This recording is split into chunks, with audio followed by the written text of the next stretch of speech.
I believe we're live. Welcome, everybody. This is Ardwulf, and I am joined by Dan the Dancing Man. How are you? I'm doing okay. How are you? I'm doing okay. I see we got Robert and we got Steven. Sir? We got, I don't know what the number's telling me. The number's telling me nobody's watching. So, and YouTube is telling, StreamYard's telling me no one's watching, and YouTube's telling me 10 people are watching. So I don't know what's going on. Sci Fi Wargames is our topic for this evening. Now, this is a thing that has a lot of precedence. I mean, SPI started doing so pretty well-known sci-fi war games, but probably the company that kind of defined sci-fi war games to me was GDW, which did a whole bunch of stuff that tied into the RPG stuff, but they also did a bunch of independent war games, including things like Triplanetary, which came back out from Steve Jackson. So Steve Jackson bought the rights from, I don't know, I assume Mark Miller, years and years and years ago, and it sat in the development hell with Steve Jackson for a long time until they finally put it at Kickstarter, and people wheeled up dump trucks full of money to Steve Jackson's house, and it finally came back out. That's the story I've heard anyway. Yeah, I think he's a poor man, Steve Jackson. So yeah, I mean, you know, Kickstarter is a way to drum up a tremendous amount of interest fairly quickly. That's why we see relatively few wargame publishers have really bought into Kickstarter, but like One Small Step does Kickstarters, and Lock and Load does Kickstarters, and I think DBG does Compass Games. Yep. Yeah. Well, Compass kind of does Kickstarters as like a last minute pre-order and promotional thing. Okay. I don't know that I think they've really bought whole hog into the whole Kickstarter concept at that point, but they're not the only people doing that either. So no. So I had the Star Force trilogy back in the early 80s, which was the huge SPI soapbox containing Star Force, Star Soldier, and Outreach. And the one I got from you is that the three in one, the Star Force? I don't think that's what I sent you.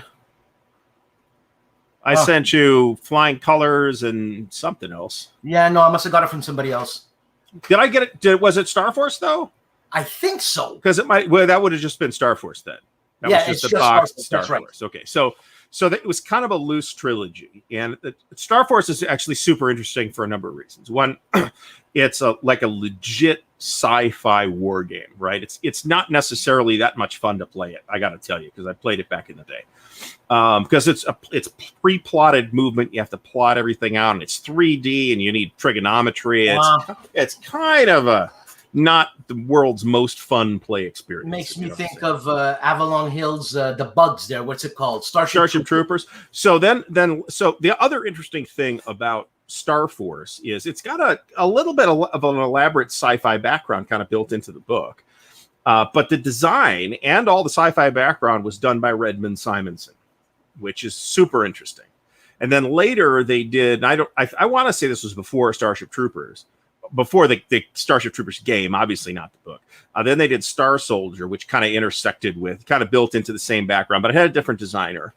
And then they did Outreach, which is sort of capping off the trilogy and turns it into this giant strategic level simulation of like the whole galaxy and expanding into the galaxy. Outreach is an absolutely unique game. It shares some common DNA with like Stellar Conquest and stuff like that, which was a metagaming title that got picked up later by Avalon Hill. I played the Avalon Hill edition, and I loved that game. And Stellar Conquest is the game that I think inspired Space Empires 4X, the Jim Crone game from GMT. I was about to ask about the 4X. Okay. One of the reasons why I always had trouble getting people to play Stellar Conquest back in the day, because it was you had like this log sheet, you had to like do paperwork, right? It was like scoring bowling. You had to like have this notation, and it was a little bit of work. Space Empires 4X does a lot of what Stellar Conquest did with less paperwork. It's not no paperwork, but it's less paperwork. Jeff mentions back to GDW. Yeah, so the RPG Traveler originally came out of Imperium, right? Imperium is this guy. And I literally just blew the box corner pulling it off the shelf. I'm not even kidding. I just Blew that box corner that was not previously pulled. Yeah, so this is not the first. This is not a first printing because the first printing was by some, I think, Conflict Simulations or something like that. That was the precursor to GDW. That's a Canadian company. That's a different company though. Okay. This was like the early '70s precursor to GDW, and then GDW does Imperium. They kind of borrow the background. They end up borrowing the background for Traveller, the RPG. And then later on, they bring out a number of other sci-fi war games, including Dark Nebula, which is basically Imperium, same game system, but it's got instead of having like this, here's the map, it's got like a geomorphic map panels type of thing, so you can mix it up and make it different every time. It's fairly neat. It also ties into Traveller. Fifth Frontier War is a big interstellar war that happens in the Traveller background. It's another one that is maybe interesting in that it ties into the RPG, but it's not necessarily tons of fun to play. Already Traveller. Sorry. Weren't you going to do something about Traveller? Weren't you? Yeah, It is. Well, I'm not running it. That's so that what changed was that I am not running it, but it is running on Sunday afternoons, and we're not playing next week. So, I agree with Doug on this completely. This was so then, Fossa starts out as a company doing third-party stuff for Traveller, among other things. And they end up started their own games. They did a game called Combats, for example. They picked up the Star Trek license might not have come from Paramount, believe it or not. I'm not sure. I'd have to actually look into this, but they did the first Star Trek RPG. Or the first professionally published Star Trek RPG anyway. And then they did their big thing, which turned out to be BattleTech, right? Which hit it much bigger. They did other stuff later on, like Shadowrun and that, but BattleTech was pretty big. And then now BattleTech, the original game, which I had, it was essentially a miniatures game, but they gave you a little cardboard, but you played it on a map, like a hex map, and it had the little cardboard stand-ups, but then you could go buy the miniatures if you wanted to. Which eventually became available. But that was a hugely successful product line, and they'd have books of scenarios and things like that. And they did a game called Succession Wars, which was basically the big strategic war, scenario that the little tactical battles were fought in the context of. Was it an opera type of game like Twilight Imperium? I'd say it did not have an exploration aspect, which Twilight Imperium has at least a little bit of an exploration aspect. Have you ever played that? Succession Wars or Twilight Imperium? Twilight Imperium. Yes, I have. I reliably play it about once every 5 years. No kidding. Because it's great. It's a huge project. I got mocked for this on a Monday stream. It's like, as I was complaining about Civilization, it's like, it takes too long to play, and here I am clipping this 4-map monster game from MMP. So the mockery was deserved in this case, right? So but it's another one of those things where the expectation is kind of that you're going to play a game for 3 or 4 hours, and it ends up taking an hour to set it up and 6 or 8 hours to play, and then about another 40 minutes to tear it all apart, put it away. So it's kind of a big project that you only do when you either are going to have a special occasion or it's a convention or something like that. So it's a good game though. I haven't played the latest edition, which is the 4th edition. I have the old 3rd edition. That there are some changes. 4th edition, I think. Not really, no. Okay. In like a wargamers terms, it's not really a war game, but it's not 100% not a war game either. It definitely has war game aspects, but it has some Euro type mechanics. I would call it, for me, it's probably the prototypical Ameritrash game, but it does have some Euro type mechanics. And in war game terms, I don't think it's particularly complicated. It's got like a 32-page rule book, which is lavishly illustrated with huge print. Okay. It's not that complicated. It takes a while to play, and it's not simple, but it's no OCS either. So, so Doug mentions Outreach, and I agree. It's a absolutely unique game. Still, nobody's really tried to produce something else with the scope of Outreach. And that's part 2 of. That's part 3 of the Star Force trilogy. Now, if you have the soapbox version, it goes for big money. Yeah, forget it. I managed to get a flat tray. I decided after some time of agonizing over it that I do not like the SPI flat trays. I think they are difficult to store and a general pain in the dumper. So I decided that it was the literal only game I was willing to buy in the flat tray. So I have my copy got soaked in a basement years ago and had to be discarded because it had like actual mold. Like, you know, covered in mold. It was not salvageable. Yeah. So I finally reacquired it at some point in the last year or two. I did a video about it. Imperium does, it doesn't say this is Darth Vader, but it's got like one of the fighter counters is like a different color than the rest of them. And it's supposed to be Darth Vader. I mean, clearly remember that the game Imperium predates Star Wars, right? I think it's I'm going to check this, but I believe it's 1975. Yeah, Star Wars, I think, was 78. So 77. You might have seen it. Might have been in Canada in 78. That's possible.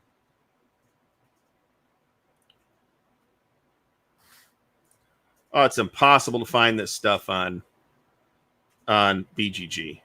I found the later version from the 80s. Yeah, 1977. So it was in development like before Star Wars was released. Let me put it that way. I don't trust BGG's data in this particular case, actually. Okay. Who inputs that data? First of all, really, who inputs that BGG data? Bozos like me. There's no like central command to put that data in. There's no like, you know, peer review or anything like that. They're relying on people to put it in. And if you don't have the right dates, and I've caught them in mistakes before, and don't get me wrong, it's a tremendously valuable resource. Mm-hmm. But you know, sometimes you feel the need to double check dates. But my copy's not my oldest copy. I've got 4 copies of Imperium. That's the oldest. The one I just wrecked is the oldest one. And that's not the first printing. So let's see here. You know, I asked Tuca Joe if he wanted to show up and do some sci-fi stuff. He hates sci-fi. Really? Yeah. Well, you know, so not everybody likes everything. That's the cool thing about this hobby is you can do what you like, right? And I'm going to ask you later, what's going on with TSR? What's the news with TSR?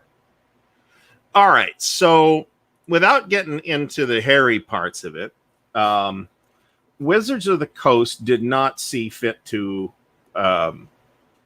continue to pay to register the trademark of TSR games. Okay. So something like 10 years ago, somebody, including a couple of people, and along with 2 of Gary Gygax's sons, Luke and Ernie, who were involved in some capacity, registered the trademark, put themselves together as TSR Games, and started publishing a magazine called Gygax Magazine, which ran for at least 4 issues. I think I have the first one. It was like a, you know, general RPG type. Yeah.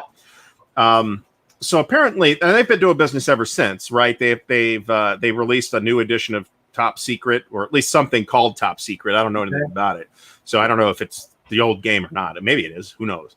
But they apparently also forgot to file their trademark extension last year, so they got it poached out from under them by the fella who ran the Giant Lands Kickstarter a few years ago. I believe it's 5 or 6 years old, 6, 7 years old, something like that. It is an infamously negligent Kickstarter that has not delivered on it what people paid them to do. They also apparently managed, whoever this guy is, managed to talk Ernie Gygax into participating, and Ernie has said some genuinely stupid stuff on the internet, and then has tried to walk it back and apologized, and generally has come off looking like an idiot.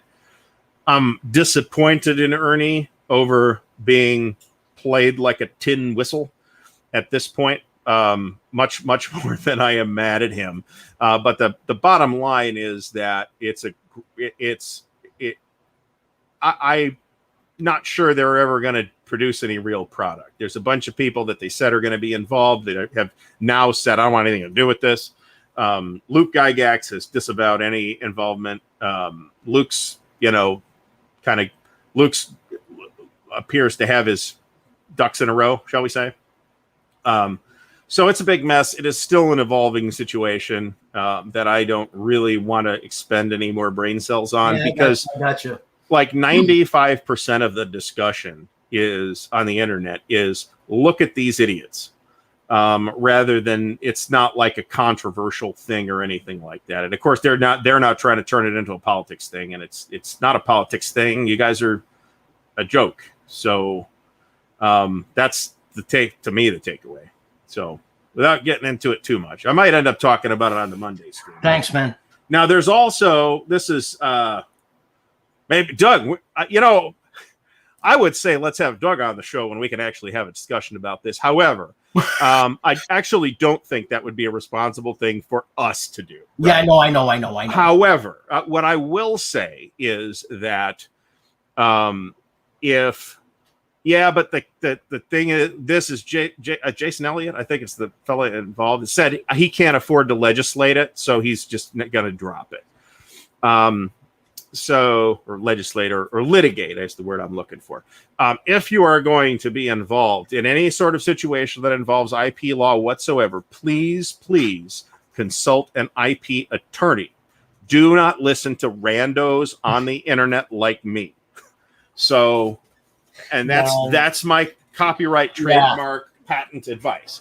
Take your advice from actual professionals who are credentialed in that field rather than from randos on the internet, because there is an enormous amount of bad information about copyright floating around. Let call Doug Sunset, man. He'll tell you. Well, you want to put Doug on a retainer. I'm sure he'd be delighted to serve as your IP attorney. I'm joking, Doug. I'm joking. But not binding, by the way. But that's a thing that you don't want to end up in trouble for. Because a big party that owns an IP can afford to legislate and you can't, then you're in a situation where it doesn't matter if you're in the right or not. They have deeper pockets than you, and you can't afford to go through a years-long court battle costing 6 to 8 figures, and they can't. So please consult professionals. So if Doug's not an attorney, then do not call him on IP law. I do not know, actually. I know Kilroy says good advice, Ardwulf. What does Kilroy was here know about? Maybe he's an IP lawyer. What do I know? I don't know. He does good videos. He does an excellent videos on the great campaigns of the American Civil War, as of this morning, I believe. So remember I said I ordered some games for the first time in like 6 or 8 months. They are still not here. Thank you, FedEx. Where did you order? FedEx. Yeah, and FedEx it's still not there. Still not there. Yeah, cool stuff shipped it on the 19th, I think, and FedEx has been circling the FedEx drain ever since. So don't ask me what's going on. All right, fine, man. But it's So anyway, did I order a sci-fi war game? No, I did not. But like almost everybody has dipped their toes. Almost every publisher has dipped their toes into sci-fi war games at one point. One of the exceptions is actually that has relatively few. So current publishers, MMP doesn't really have a sci-fi. No. But GMT has got a couple, right? They have Talon and a Space Empires 4X, and they're going to have Red Dust Rebellion, the sci-fi coin game that everybody seems to be fairly excited about. Space Core, that's true. New edition of Space Core, new printing of Space Core, and a Space Core expansion should be out whenever it gets off the boat. So GMT's got plenty of stuff. Compass really only they've got some stuff that I would consider sci-fi-ish, like the near future stuff, but that's not really sci-fi. Mm-hmm. It is, but it's not. But they've got Stellar Horizons. I always want to do that. How much is that game? $150, I want to say, something like that. But I have it. It's a wonderful game. I like it a lot. What's your question? Component wise, there's an absolutely enormous quantity of material. Whoa, okay. So in terms of components, and it's all pretty high quality components. Now I did a review of it actually, which I seldom do reviews, and I liked it a lot. It's very It's not a war game, but it's got like war game style mechanics, right? Which might not make any sense, but it's got like a little rule for everything to try to simulate that particular thing, rather than to have this sort of very vague and abstract Euro type of thing. So it's too fiddly? I think a lot of people would say it's too fiddly. I didn't find it too fiddly. I only agree with that statement in the sense that it takes quite a long time to play through. We played it over a 2-day session. We probably put about 14 hours into it, and we got about a third of the way through the campaign. Man. So, and it is very footprint heavy too. So it's a monster game, man. It's a mini monster at least. In terms of table space, it takes up as much space as Third Winter. I'll tell you that. It doesn't take as long to play, but it does take, it's not a, it's probably a 50-hour game if you play through the entire campaign. Now there are scenarios, but the scenarios are a bit half-baked. So there's talk of an expansion, which I will happily buy because I really liked it. I really thought it was a good, like, expanding into the solar system experience. Well, it sounds like Space Empires, man. Much like, well, it's the solar system though, right? Space Empires is an interstellar situation where each hex is a potential system. I like Twilight Imperium. Twilight Imperium has become more Euro as time has gone on. I want to know, like, I was just going to say, can you point out John Longshore's Twilight Imperium thing? What's wrong with it, but it's a Euro? What's wrong with it? So, I mean, I played the original edition of Twilight Imperium, and it wasn't a Euro at all. But at least with 3rd edition, they started implementing these sort of phasing mechanics that are sort of a Euro-type mechanic, and I think they dialed that up a little bit for 4th edition from what it sounds like, which I have not looked at, have not played 4th edition. I don't know. It's another one of those border cases, right? Is it a war game? Is it a Euro American trash game? Is it a Euro game? It really kind of has elements of all three. And it's a lot of fun to play too. Yes, Avalanche Press is a version of Imperium, which included some previously published options regarding like planetary invasions and stuff, but it didn't quite all hold together. It was not fully baked. I have that up on the shelf behind me too, which I'm not going to pull off so I don't destroy it. A valuable collectible. But I've actually played the Imperium Third Millennium from Avalanche Press, and it's not a disaster, but it's got some issues that previous editions of Imperium didn't necessarily have. Is Starfleet Battles considered a war game? Oh, I totally would assume so. I mean, it's a tactical space. It's how different is it from close action? It's not. If you play close action, which is an Age of Sail, relatively detailed Age of Sail game from Clash of Arms, think of it as on steroids. Might be a bit of an overstatement, but a more detailed version of Wooden Ships and Iron Men. Starfleet Battles is basically that with starships and Klingons. So, not that different. Deadly Scale Space Corp, Stellar Horizons High Frontier. I am not sure whether Kilroy is saying that Space Corp is fiddly and it's bad for that reason. I don't think Space Corp is actually fiddly, but it's very abstract. And I found it a little less, personally, I found it a little less engaging than, say, Stellar Horizons or Space Empires 4X. High Frontier I have played and consider not worth the effort. I'll put it that way. Now I played a previous edition and not the new one that just came out not that long ago. So maybe that cleans it up. I don't know. But Phil's had decades to make that thing make sense. And I am unconvinced that he has ever succeeded. There is a Master, John Longshore mentions Master of Orion and Stellaris. There is definitely a Master of Orion board game, and I believe there is or is about to be a Stellaris board game. Academy I have not Games, played. Right? What's that? Academy Games? No idea. No idea. I have no idea on the board games. Master of Orion, I forget who the developer was, but it's an old classic computer game. And I played it, and it's good. Stellaris is from Paradox, and it's like a current game, and it's quite good. The current version of Master of Orion does not have a good reputation. Stellaris, I've probably put 100 or 120 hours into over the years. But I'm way behind on expansions, and I probably could start playing it again and be totally baffled today. You've heard of Time Tripper? I have heard of Time Tripper. Is that a Dunnigan game? Maybe. I think so. I can almost guarantee you Jim Dunnigan indulged in stuff. Sure, it's called Time Tripper. Is it Time Tripper? Bloody hell. A game called Time Tripper is coming up as a 2006 game from. Hold on, I got somebody. it. That's not it. I think I know the game you're talking about. He's talking about the SPI thing. Yeah. So there was a huge table of Space 1889 miniatures getting played at Origins the last time there was an Origins. I'd say these are two comparable things, actually. I think it might take longer to play Twilight Imperium 3.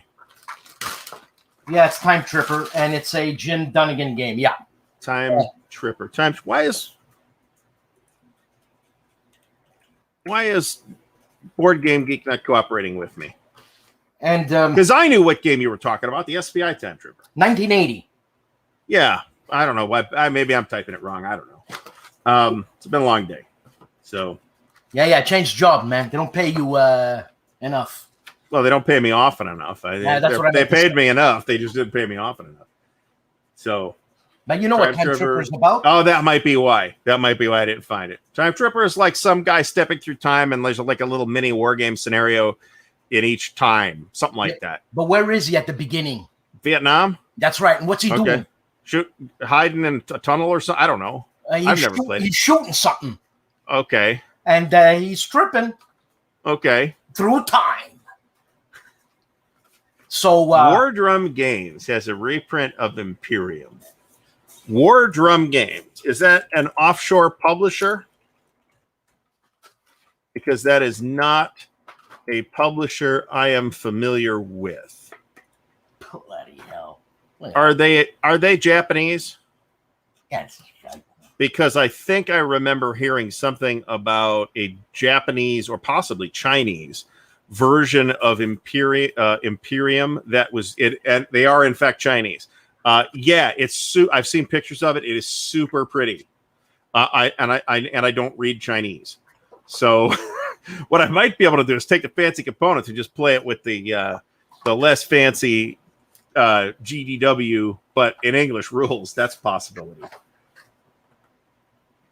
There's a Japanese version too from I want to say Hobby Japan. Hobby Japan. Okay. Sorry.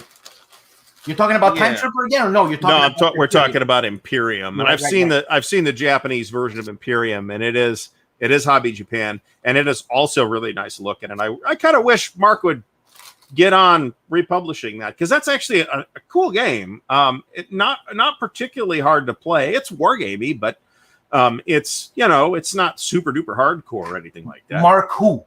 Mark Miller. Oh, so when GDW went away, so there's some loose statements about the end of GDW that are not accurate. GDW did not go bankrupt. They paid all their bills and ceased operations. And then they divided up the company's IP to the principals. And generally speaking, the original designer of whatever it was ended up with the IP. So for most, if not all of the sci-fi stuff, including Traveller, Mark Miller, the original designer of Traveller and Imperium, ended up with the IP. Mark now runs Far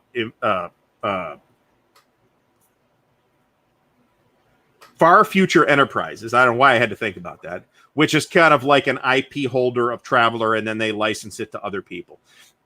Most notably, they've licensed it to a couple things, actually. So they licensed Twilight 2000 to Free League, there's a new Twilight 2000 coming out, which is sci-fi, right? It's near future, post-Holocaust type thing, but it's a sci-fi thing. And then, of course, Traveller has kind of gone through a million different publishers at this point. There was a GURPS Traveller. There was a Hero System Traveller. It landed eventually at Mongoose Publishing, and I'm reasonably happy, all things considered. I have quibbles, but it's me, so of course I have quibbles. I've been generally quite happy with Mongoose's handling and stewardship over Traveller. There is a Traveller 5th edition, which is published directly by Far Future Enterprises by Mark. It is an utter disaster, and I do not recommend it to anybody unless they are a super hardcore Traveller person, which happens to include me. So I am happy to have it, but as a general, it's like not usable at all as an RPG. It's an interesting idea of mine for your Traveller game, but that's it. So, yeah, I didn't touch any of GD. I had at least one of the Third World War games back in the day, and never played it, and didn't get to play it until the 2015 or something like that. And then later played Europa. I've since played a couple of their games. I still haven't played a ton of GDW war games, but I was far more into the Traveler stuff. So, are you a big fan of World War III games? No, not particularly. I have a couple. But why is that? It's just, are you a big fan of the war of games on the War of Jenkins' ear, right? I mean, if you're not interested, you're not interested. Right. Another popular topic that I've never been particularly interested in is the Arab-Israeli wars. There's been a bunch of successful and very well-regarded games on that topic. I've never played any of them, and I'm not particularly interested.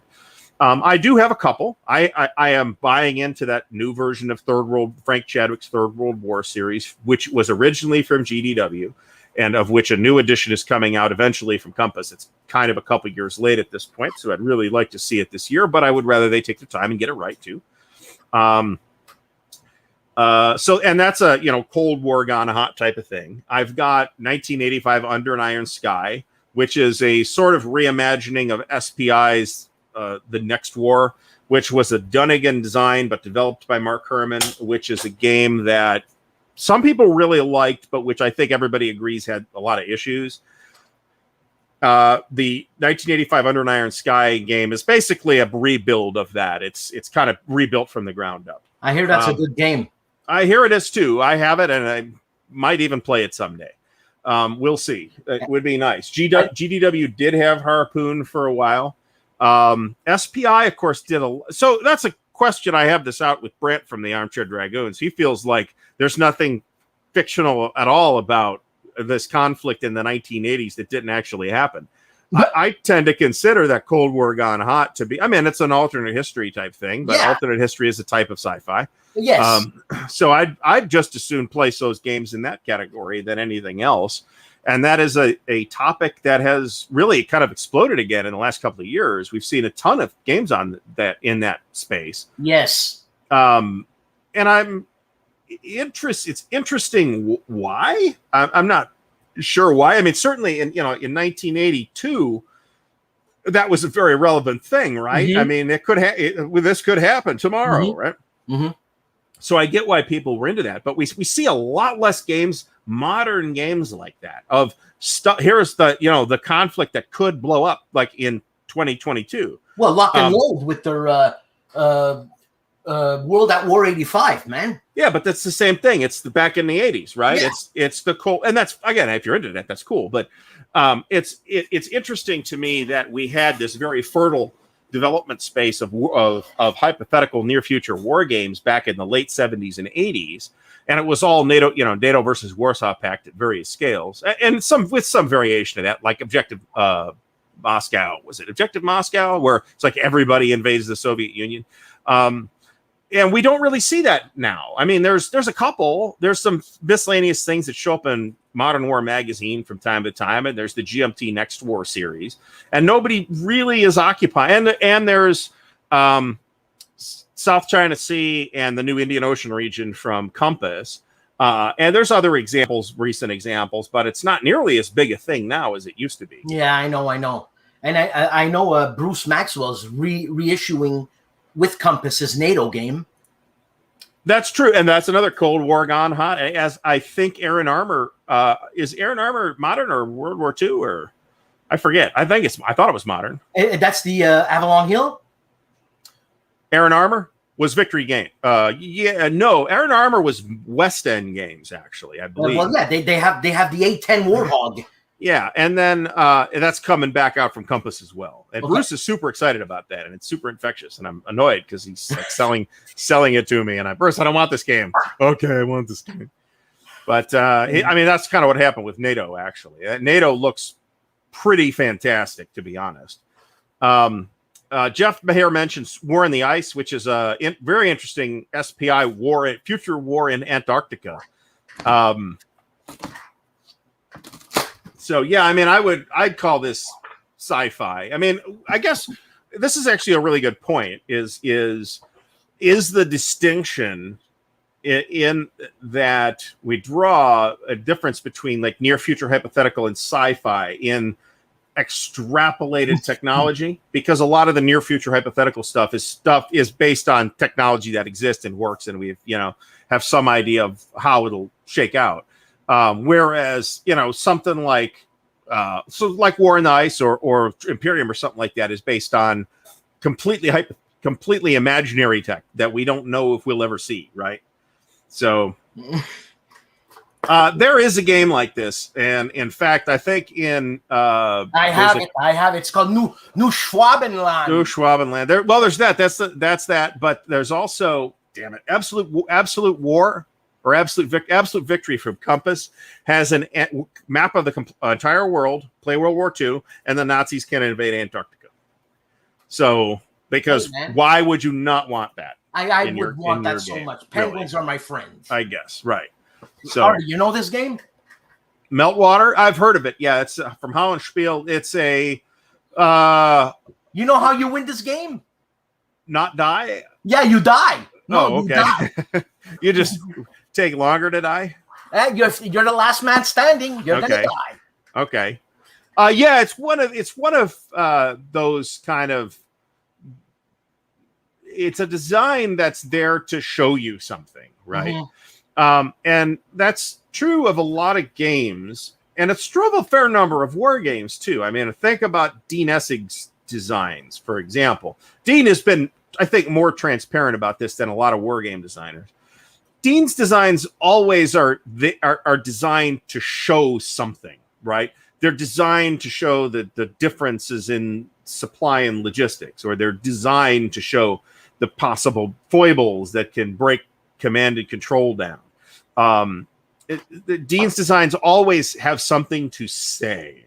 And I think Meltwater is another game like that. It has something. And I forget who I don't know if Amabel was the designer of that or if it's somebody else. But no, it's Nicholas Aaron Lee Escobedo. Okay. This is a good point. This is another SPI title. So remember, SPI was taking sci-fi gaming seriously enough at one point that they launched a parallel magazine, ARIES Magazine, which was published exactly like S&T. It had a full game in every issue.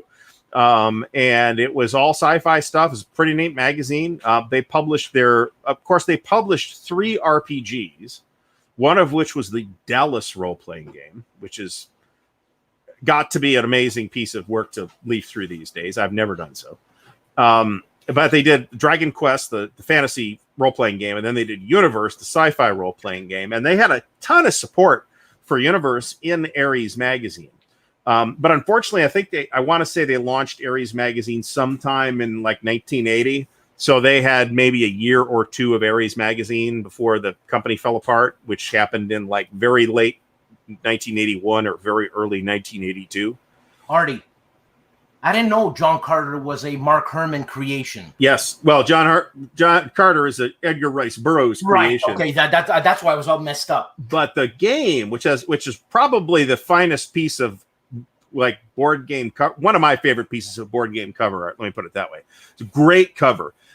Is a Mark Herman design. Yeah, and I think I could swear I had it back in the day, but I have no idea what happened to it. And I'd really like to have it again. But isn't it Conan-like, John Carter? Not really. Okay, I don't know. No. So John Carter, the books, is what's now called. They didn't used to have a name for this, but it's what we now call planetary romance, which is basically normal dude shows up in some fantastic place and has adventures there.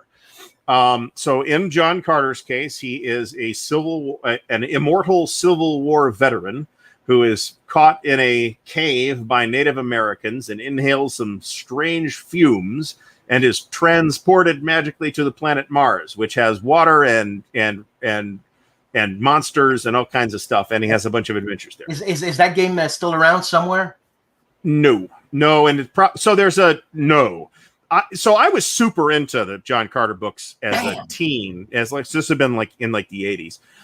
So I was like, I would have would have gone nuts over John Carter RPG. And of course, the SPI game is not an RPG. It is a quite, I think, interesting looking design, though. And I'd really like to check it out and maybe even try to play it, but I don't have a copy, and I'm probably not willing to spend what it costs to get one. But it's an awesome box. And it's a early Mark Herman design. It's probably worth it for historical reasons. Exactly. For that. So catching back up, I'm not sure how well John Carter did either.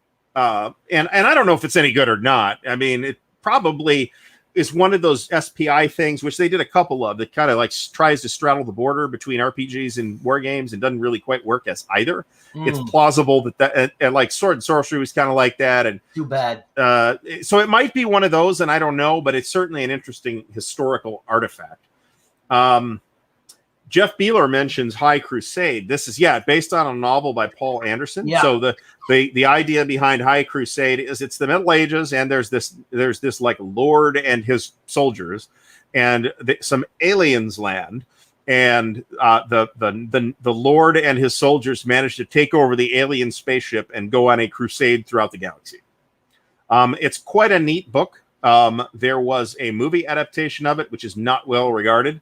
But there was a game in ARIES Magazine based on the book. Oh, the movie was called High Crusade also? Yeah, I believe so. And you're saying it's garbage? The movie? I haven't seen it, but it doesn't have a good reputation. The book is the book's a fun read. It's like the kind of thing you could read in an evening. So I could tell you this: the John Carter game does not look mechanically similar to the Plot to Assassinate Hitler in any respect. The Plot to Assassinate Hitler is very abstract, where John Carter is like this game where you're moving people around on this palace map. So they don't look particular. Where the map, it's a hex map in Plot to Assassinate Hitler, but it's like this sort of conceptual or political space. It's very interesting. I want to say that was a Dunnigan design. It's another one of those maybe genius Dunnigan designs if it had been in the cooker for another year. Now, is that the same type of game as like Versailles or what's the other game that Mark Herman did with Churchill? I wouldn't say so, but I do think it is a progenitor to those kinds of games.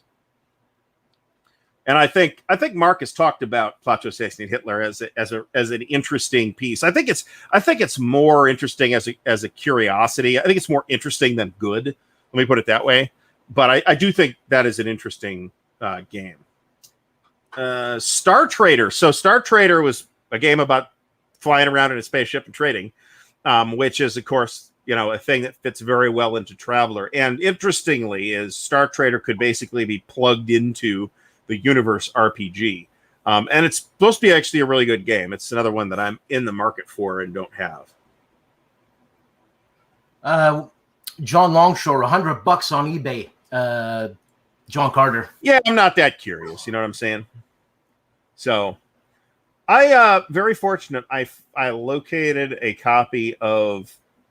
This is not a sci-fi war game, but I found what might be the last copy of Atlantic Chase anywhere.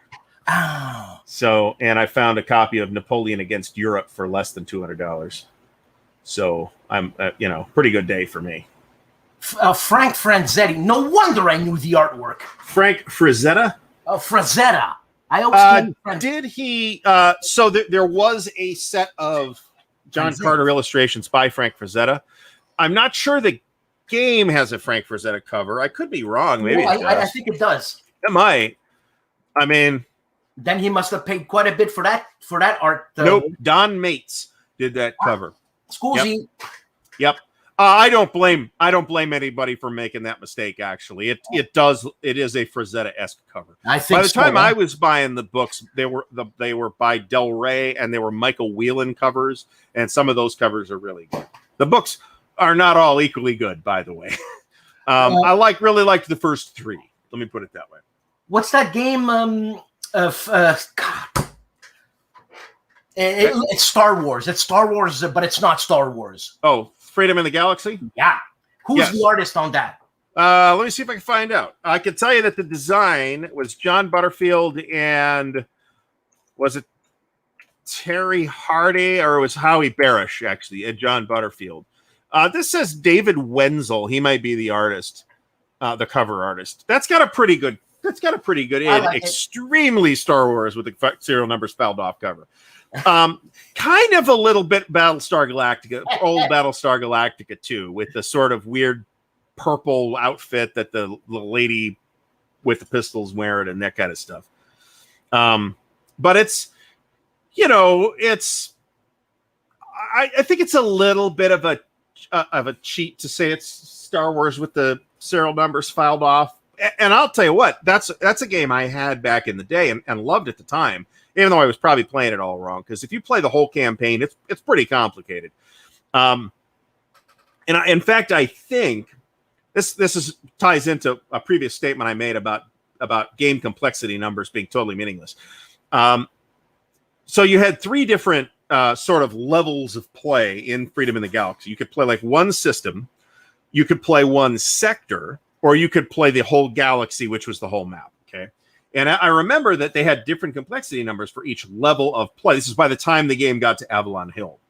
And the complexity on the Galaxy game was 10, which is Avalon Hill's highest complexity. And in no respect is that as complicated a game as Third Reich or The Longest Day, which I think might have been the other two. I think GI Anvil of Victory might have been a 10 as well. But Squad Leader was in a weird place at that point, too, as far as, because there were like the basic Squad Leader rules, and then you put modules on it and it changed a bunch of things. And it was one of the reasons why they did ASL was because it was turning into a big mess. You brought up a subject. You said it was at 10 and it's not as complex as Third Reich. These, what do you call them? These scales. Help me, Art. What do you call these things? Like the complexity scales? Yeah. Is that a marketing scheme? It's not a marketing scheme. It's just that people want to know, okay, what am I getting into? But the publisher doesn't necessarily have a good sense on what to rate things. They probably don't have a panel doing it, right? Yeah. I'll tell you what GMT does. They ask the designer, what's the complexity on a scale of 1 to 9? The designer says it's a 6, then that's what they put on the box. Every designer was different, right? What somebody like, I'll tell you, because this is, somebody like Vance von Bory's 6 is going to be very different from somebody like Richard Borg's 6, right? They're different designers coming at it from a different angle. So, you just got to take, it's a data point. Great. Maybe it's useful, but take it with a grain of salt. Yeah. What about those games? And I keep looking around. Those decision games, these small like Phobos Rising and well, some of the so there's the folios and the minis. Right. The folios are the 8.5 by 11 ones, and the minis are the ones like Phobos Rising. And I don't know anything about Phobos Rising, but I can tell you that the folios and the minis have a bit of a mixed reputation. There are some that are fairly well regarded. Caesar's War and Belisarius's War are pretty well regarded. Okay. I have, I think, both of those. I have Letthau-Vorbeck, which is a World War I in East Africa type thing. That's an interesting looking game. The sci-fi ones, I don't know. I believe they're sort of tied in or related to the old SPI sci-fi setting that we saw in like Battlefleet Mars. But I don't know to what extent that is true, and it might be zero. I'm not sure. I know someone mentioned Ogre. Ogre, yeah, Ogre's definitely a war game. Somebody pointed out to me that the Keith Laumer Bolo books is basically the premise for Ogre. I've never read any of those books. I have played Ogre, though. It's been a long time. This is just me, right? So there was a Kickstarter. Steve Jackson Games did a Kickstarter for Ogre where it was, they released it in a coffin-sized box that you could fit a Volkswagen into. Yeah. I mean, I literally had a small child pose next to the box at Origins to compare. This box is big enough to accommodate the small child. For a picture one year. And it's a crazy amount of stuff. I don't know why anybody would be that into Ogre to want to spend $200 on a giant, $200. I don't know what it costs, but it was a lot of money. Canadian. Well, maybe it's less than I'm remembering then, but I think the right investment level for Ogre is that $5 little Ziploc bag that you got. $2.95. I don't think it's that. I mean, it's a fun little game. Don't get me wrong. I didn't think it was that interesting. Well, no, to turn into a whole phenomenon. Simple. It's very simple. Yes, of course. Yeah. But you know the story behind that? Why he did that big coffin box? Maybe. It's because he got overwhelmed with the amount of money he got, and he says, "What the hell am I going to do with this money?" So he made these giant. Okay, well, good for Steve. Yeah. Steve's a good guy, but I don't just Well, what's he going to do? Run away with the money? He's got a reputation in the company. Well, that's true, right? Steve Jackson Games has been around since the mid '80s, I think, and yeah, man. So Steve is a reputable fella in the gaming community. Is he? Have you spoken to Steve Jackson? I have played Car Wars with Steve Jackson. Oh, that's awesome! Eons ago. That's just awesome. Gen Con. And is he a nice guy? Sure. Okay. I thought so. Would have been late '80s or early '90s, maybe at a Gen Con. They had a Car Wars arena set up with Matchbox scale cars. It was kind of awesome. Yeah, they're putting out a new edition, 6th edition of Car Wars. Yeah. Is that on Kickstarter right now? A kind of yes, maybe no. Okay. Somebody mentioned Star Wars Queen's Gambit. That's was a tie-in game for the Phantom Menace, and I remember thinking it was a ludicrous-looking game at the time without having played it. Right now, it is worth a fortune. Fortune. So yeah, it's worth a bundle. So a fortune. So save it, pay for the kids' college. Somebody had said that they were playing Queen's Gambit on. Yes, somebody did say that. I forget who that was because I missed it because I didn't get a chance to. Robert Moffat said that. So ARIES Magazine Games Worldkiller. I do remember Worldkiller. Wreck of the BSM Pandora and Voyage of the BSM Pandora are very well regarded right today. Barbarian Kings has its fans too. Citadel of Blood and Arena of Death, I believe, were tie-ins to the Dragon Quest fantasy RPG. Rescue from the Hive, I don't remember. I mean, I remember it, but I never played it or really looked at it. Plus, Star Trader, they did that. And I think wasn't Delta V in an ARIES magazine as well, or was that just sold in a Ziploc? That's possible. You're talking about... Oh, here's more. Ragnarok, which I remember, Delta V. So Delta V is the Starship combat system for the Universe RPG. If you bought the boxed version of Universe, you got Delta V in it, counter sheet and all. Return of the Stainless Steel Rat, which was based on the Harry Harrison. Harry Harrison. At least the first book or two of that is really fun to read, by the way. Albion Land of Fairy, which is an interesting looking fantasy game. Star Trader, which we've mentioned. Damocles Mission. Damocles Mission actually looks very interesting too.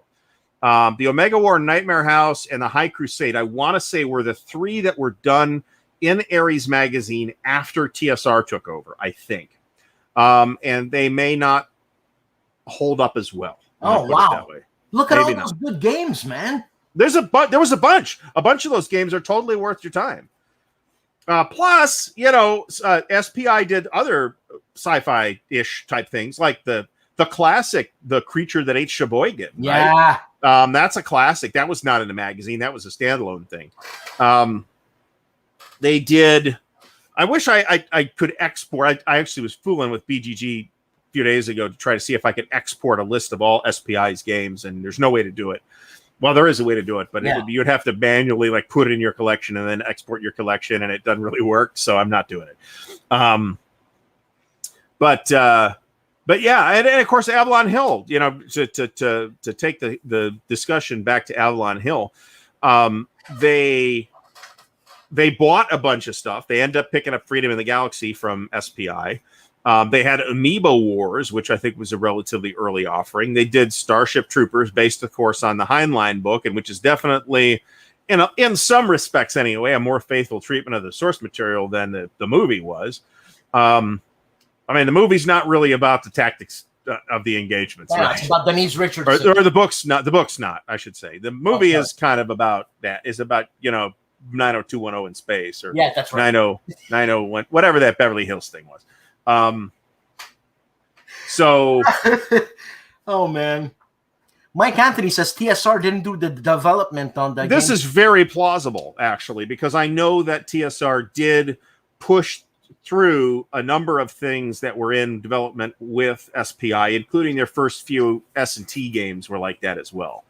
And in fact, I want to say that Gleam of Bayonets was like that as well, that it started under SPI with Richard Berg, and then TSR ended up publishing it, I think. Certainly it's the same old GBACW system as Terrible Swift Sword. The Starship Troopers map's a bit weird. Somebody on my stream mentioned that Starship Troopers would have been cooler if... and you know what? I have seen an uptick of interest in the Starship Troopers game lately, by the way, and I'm not sure why. Maybe that somebody did videos, because I've seen a couple people do videos on it. It's an interesting looking game. If you're interested in that kind of thing, it is a better game than Star Soldier. I will tell you that. Star Soldier is pretty flat and dull, in my opinion. That's totally possible to play Starship Troopers on the Panzer Blitz maps. Really? Yeah, why not? The Starship Troopers maps aren't really special, I guess, in any way. What about horror games, like Herman's new game there? What's it called? Plum Island Horror. The Plum Island Horror. Well, so horror is, as a genre, more about atmosphere than it is about anything else, right? So we have probably not seen zero horror games, but I don't think have seen that many. And a lot of the ones we have seen are relatively recent games about being chased by zombies, which Herman has done several of. So the Plum Island Horror, I don't believe either GMT or Herman is positioning that as a horror game. Let me put it. No. And can I plug myself? Oh, by all means, go ahead. We're almost out of time. For the Plum Island Horror, on the GMT website, when you click on Plum Island Horror, you're going to see a 1 minute video promo. That's me. Really? What is it? I didn't watch the video. I just buy them, man. Just buy. Click. Buy it all. I know it's horrible. I just found out today that I did not have a P500 order in for the reprint of France 40 from Mark Simonich. I have remedied that issue. So we are good to go on that. Okay, good. I did order it. I got a receipt. So there's that. But I could think of horror board games, but the one that springs to mind from that was early, and it wasn't that early, was the original Arkham Horror, which was from Pagan Publishing, I believe, which has now become its own phenomenon, right? It's got big, elaborate things. It originally came in a bag with paper cards. Yeah, no. So, I'm thinking of a different game, not Arkham Horror, because Arkham Horror came up from Chaosium. Are you still thinking Fantasy Flight? Well, I think Fantasy Flight has been one of the more recent publishers. What the hell game am I thinking of? Which was for Pagan Publishing. No, I'd have to look it up. There are a lot of horror RPGs, but again, RPGs can be about atmosphere. Board games are harder to make about atmosphere. Yes. Or at least war games are hard to make about atmosphere, because that's not what war games are about, right? Well, but still. Pagan did do The Hills Rise well, but that's not the game I'm thinking. That might have been Atlas Games, actually. I would have to check. Damn it, because I really like that game. The Awful Green Things from Outer Space. Yeah, I remember that. I've never played that, though. Oh, it's awesome. I hear it's fun. I've never played The Creature That Ate Sheboygan, and I would really like to play that. I'm looking for that game. I'm looking for that game. It's expensive. It's expensive, yeah. Afraid so. Yeah. So, all right. So we are just about out of time. DVG did do Cthulhu Leader, but that's... I don't know that that's what it's called. Oh, that's a good call, actually. I like it. Only relatively recently has Decision decided to embrace the sci-fi heritage of SPI. Now, of course, Struggle for the Galactic Empire, which is, I believe, a Joe Miranda design, is not an old SPI game. That's a unique game to Decision. Okay. But it's a Decision game that I have, and as many issues as people have with Decision games, I think it's a pretty good game. I think, look, it makes me think of Isaac Asimov's trilogy. It's very Asimovian, yes. Yeah. I absolutely agree. There is a TV series based on the Foundation books coming later this year. Oh, yeah. There have been 2 trailers for it, and I am quite unsure what to make of it. It looks like they're taking a lot of liberties, but frankly, to adapt that into a visual medium, I think you'd have to. So we'll see. That might be by Herman Lettman. By Fred Manzo. By Fred Manzo. Developed by Herman Luttman. Okay. Yeah. So there were a couple of there was a Babylon 5 board game. There was this weird Babylon 5 modular game where you had to like buy these race book boxes and then you put them together to play. So like everybody would have to buy their own box. It was weird. There was a Babylon 5 RPG by a publisher that doesn't exist anymore. Mongoose Publishing had it for a while, and they did a Starship combat game based on the Babylon 5 universe, which I have played and which plays very well. A Call to Arms, it's called. It actually plays really well. It plays a lot like Starfleet Battles without being as complicated and without shields. Vesuvius incident. What? The Vesuvius incident? Like the volcano blows up? No, it's about a space. You go and the Space Corps got to go up and save these people, and it's going down. I had the game here. I can't speak anymore. Bloody hell. Okay. we have been confusing once again, and I can't. It's hard for me to keep this straight as long too. I am not thinking of Arkham Horror. I can tell you that. I mean, I was thinking of Arkham Horror. Eldritch Horror. Is it Eldritch? Eldritch Horror? No, that's a much more modern game. It was I want to say a card game. And I want to say it had the word cult in the name. And it was from Pagan Publishing. Something Cthulhu? It was Cthulhu related, yeah. And I'd have to, let me do it this way. Hold on. We'll figure it out. Publisher. I'm trying to get this game out my nutshot. Pagan Publishing. Creatures and Cultists. That's the game I'm thinking of. Never heard of it. Yep. Very old game. This says 1993, but I think it might actually be older than that. Published by a whole bunch of people. It looks like there's a much more modern version of it floating around. But it's a fun Astro Force, the dice game. Is that the thing you're talking about? No, this was a demo sent to me, and I think WorldForge Games was going to put it out there. There's only 3 scenarios here. I enjoyed it. Okay. Yeah, okay. Creatures and Cultists is definitely the game I'm thinking of.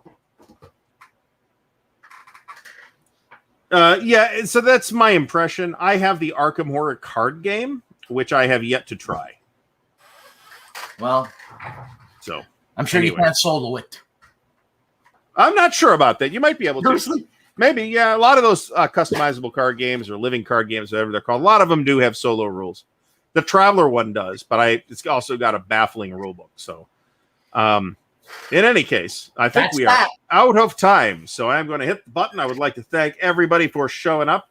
We have 43 people as of this very moment, which is outstanding.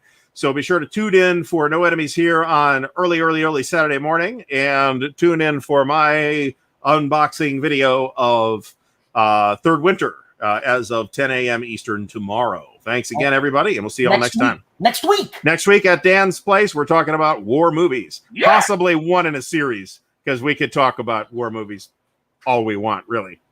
All right, everybody have a great night.